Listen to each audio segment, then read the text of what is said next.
Senior सियासतदान मखदूम जवेद हाशमी पर मखदूम रशीद में मुबैना कब्जे के संगीन इल्जाम सामने आ गए। मुल्तान में प्रेस कॉन्फ्रेंस करते हुए मखदूम रशीद के रिहायशी शफकत शाह ने दावा किया कि मखदूम जवेद हाशमी गुज़श्ता 40 बरस से उनकी विरासती करोड़ों रुपए की मालियत के 6 कनाल से जायद कमर्शियल अराजी पर मुबैना तौर पर काबिज है। मुबैना तौर पर मुतासरा शख्स ने इल्जाम आयद किया कि जमीन वागदार कराने की हर पर उन्हें धमकियां दी गई, झूठे मुकदमात में मुलव्वस किया गया और सियासी असर और रसूख इस्तेमाल करके इंसाफ का रास्ता रोका गया। दासरा शख्स ने दावा किया कि औकाफ की कीमती अराजी और सरकारी वसाइल की मुबैना इस्तेमाल की भी तहकीकात होनी चाहिए। उन्होंने वजीर आजम, वजीर आला पंजाब और दीगर आला हुकाम से मुतालबा किया कि उनकी विरासती जमीन वागदार कराई जाए, मुबैना झूठे मुकदमात खत्म किए जाए, उन्हें और उनके अहले खाना को तहफ़्फ़ुज़ फराहम किया जाए। वाज़ेह रहे कि ये तमाम इल्जाम शफकत शाह नामी शख्स ने प्रेस कॉन्फ्रेंस के दौरान आयद किए, जबकि मखदूम जवेद हाशमी या मुतल्लका इदारों की जानिब से इन इल्जामात पर ताहाल कोई मौक़िफ़ सामने नहीं आया। के सामने, हमारे घर के सामने आके लड़ाई शुरू करने लग पड़ता है,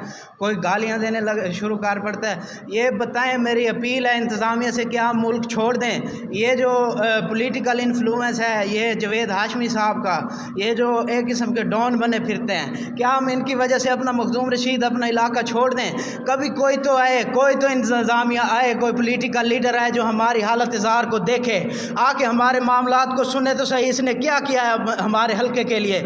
इसने लूटा है मखदूम रशीद की आवाम को, हमें खाया है। हमारे साथ और भी बहुत सारे लोग हैं जो इस इंतज़ार में बैठे हैं कोई उनका हक सुने।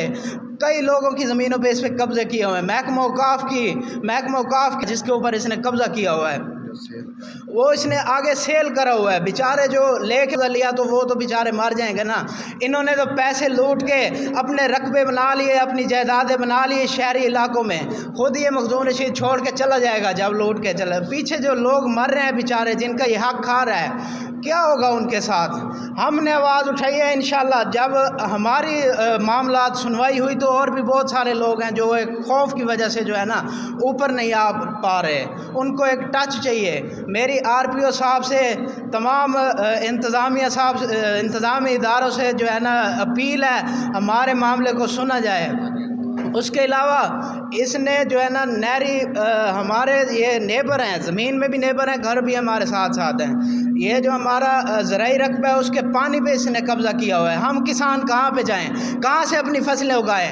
इतना पानी इसने अपने वो किया हुआ है। दूसरे जो किसान हैं साथ वाले, उनको कोई चीज़ भी नहीं मिलती, ना उनकी फसलें सिराब होती हैं, ना कोई उनका फसलें उठा, ये पानी बेचते हैं आगे।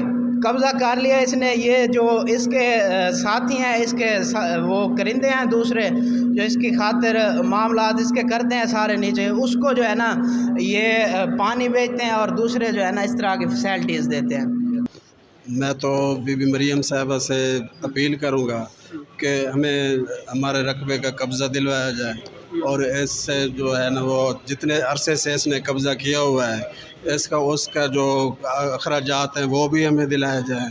तो DC साहब को हमने दरख्वास्त कई बार दी हुई है, तो बस हमारी कोशिश है कि इंतज़ामिया से कि वो हमारी हेल्प करें, तो हमारी ज़मीन हमें मिलनी चाहिए।